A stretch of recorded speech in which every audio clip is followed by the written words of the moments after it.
Your life is not about you. That's a big statement.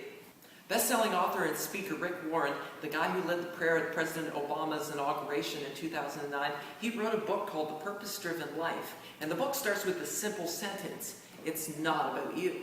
So here's the big idea we're starting the whole blog with. Your life is not about you.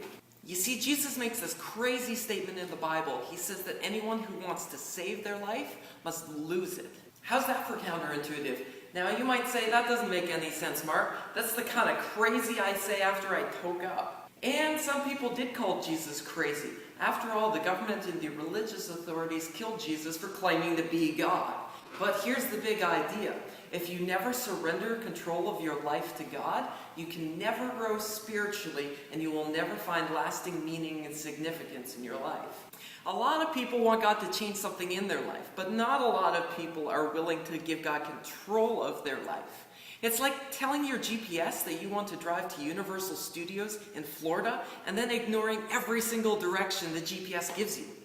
You see, all the crap that we see in our world and in our lives and even in ourselves is like a really bad computer virus. It destroys everything and it infects everyone it comes into contact with. The only way to fix it sometimes is to do a complete reboot, and that's exactly what God is doing. So instead of killing us and starting all over again, God invites us to surrender control of our lives to Him. You see, I really like that idea because it doesn't end up with me actually being dead. And that's what we mean when we say that we need to die to ourselves. That's what Brian Head Welch, the guitarist and musical genius behind the band Korn, means in his new song, The Abandoning, when he says, "Master, Master, save me. Master, Master, kill me." All of life as a Jesus follower is about giving up control of my life and making my life about what God wants and about helping other people.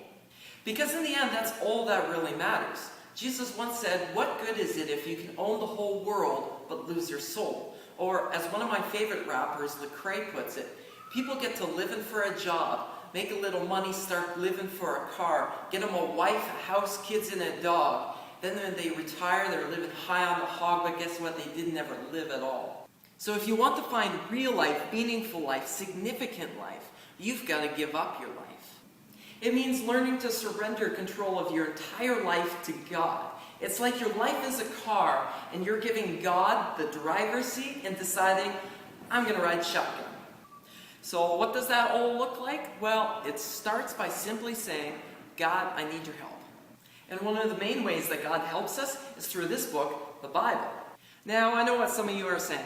Mark, I don't want to read a boring old book. Well, I got some good news for you. Parts of this book are written in a language that a 7-year-old can understand. Like this: love your enemies and do good to those who hurt you. That seems pretty straightforward. So in this case, dying to myself means that when someone calls me a douchebag, I turn around and compliment them. Now, even if I don't feel better about it, at the very least it will confuse the heck out of the guy. You see, as long as people's lives are all about them, the world will be full with selfish, arrogant, irresponsible, cheating, and lying people. Why do dads walk out on the kids? Their lives are about them.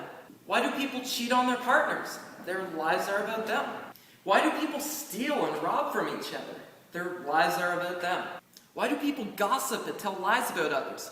Their lives are about them. Why do a lot of people get abortions or force their girlfriends to get them?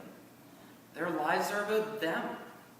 You see, our country is so screwed up because so many people are trying to be like Wiz Khalifa and Snooki instead of trying to be like Mother Teresa or Pat, the woman who runs the Cambridge Self-Help Food Bank. Our world will never change for the better with selfish people. And the best person to learn about how not to be selfish from is Jesus. So you want to have a life that has meaning? You want to have a life that has peace? Surrender control of your life to Jesus. Die to yourself every day. If you want to watch an awesome video of what this looks like, check out this video by the Skit guys. Seriously, it's an awesome video. Go and watch it. Or if you're a bit more of a reading type, check out this blog I've linked right here to a guy named Dane Ortlund. So next week I'm going to be interviewing a guy. His name is Shane Claiborne. Awesome guy. He actually lives out the selfless life in a radical way. So make sure you stay tuned in for that. Be warned, surrender is not easy and it's not popular. but man, is it ever worth it. Got questions or comments? Feel free to send me an email or leave it down in the comments below. And before you go, don't forget to subscribe and give the video a like. And as always, keep it real.